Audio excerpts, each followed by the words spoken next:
Vai Só para lá. dar uma contextualizada, a gente estava comentando sobre esse assunto de termos generais, né, militares, condenados aí pelo Supremo Tribunal Federal e agora tendo, por tentativa de golpe de Estado, e agora tendo sua situação avaliada possivelmente aí pelo Superior Tribunal Militar, que vai analisar os pedidos de perda de posto e de patente.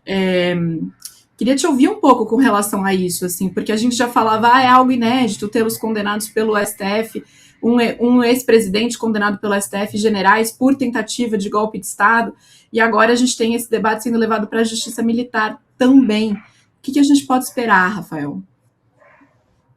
Olha, Bia, eu acho muito importante esse julgamento porque a justiça militar, o mundo militar, né, via de regra, é um mundo um pouco à parte do restante do nosso mundo. A justiça militar se orgulha de ser a justiça em funcionamento contínuo mais antiga do Brasil, e essa tradição faz com que ela possa um pouco se ver, às vezes, né, como um mundo à parte.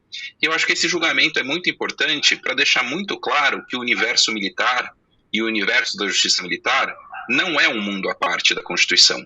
Claro que cada instituição tem a sua história, mas fundamentalmente, do ponto de vista daquilo que se espera dela e da legitimidade das suas decisões, ela só tem autoridade para ser e para existir e para decidir enquanto justiça militar dentro dos parâmetros que a Constituição impõe.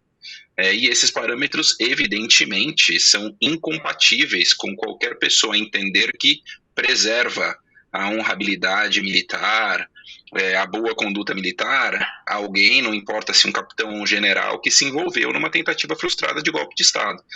Portanto, eu acho muito importante que a Justiça Militar use essa oportunidade para afirmar publicamente a sua pertença ao nosso mundo constitucional e democrático.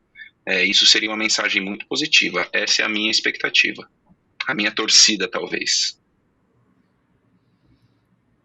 Rafael, de a gente ter uma surpresa ali, lembrando que esse mesmo Superior Tribunal Militar, ao longo da história, deu vários exemplos de não pertencer a esse sistema, né?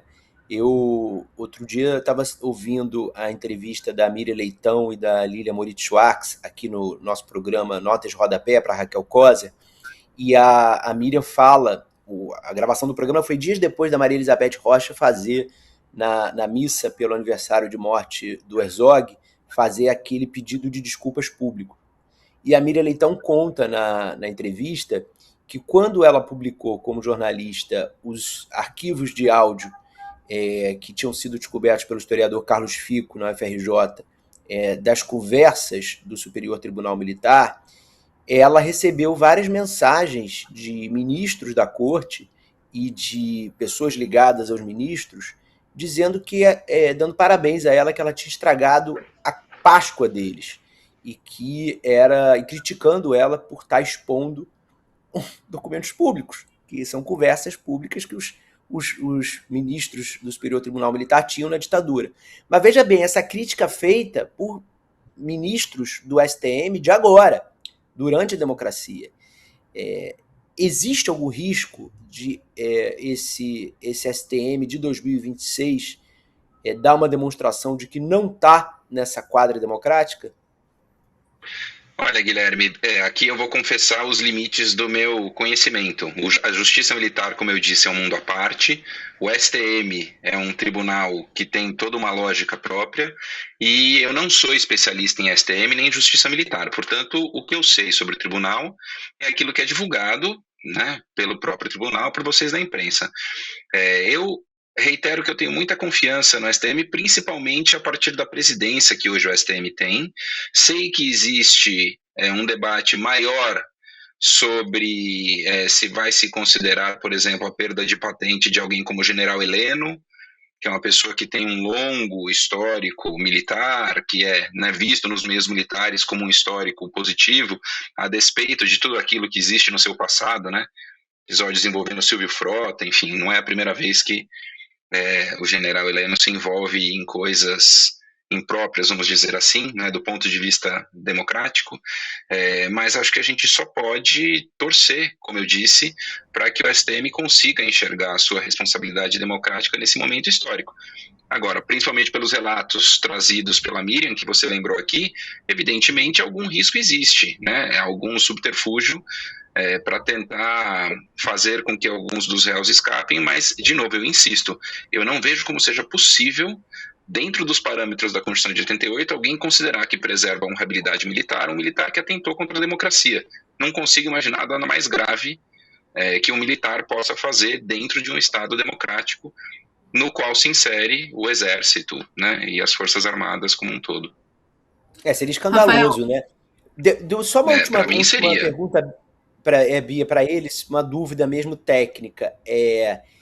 O STF tem poder constitucional para rever uma decisão do STM? Quer dizer, vamos imaginar aqui que o STM decida não tirar a patente deles.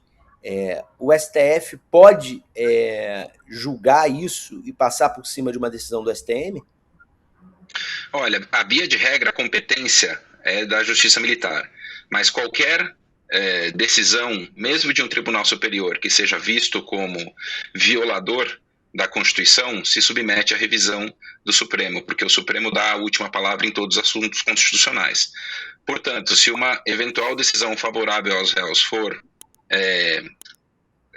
combatida, atacada, a partir de uma norma constitucional, eu entendo que sim, o Supremo tem competência para isso. Agora, assim como em sentido contrário, né? Desculpe. Assim como em sentido contrário, assim como um dos réus, eventualmente condenados na Justiça Militar, pode fazer algum argumento constitucional e tentar levar esse caso ao Supremo.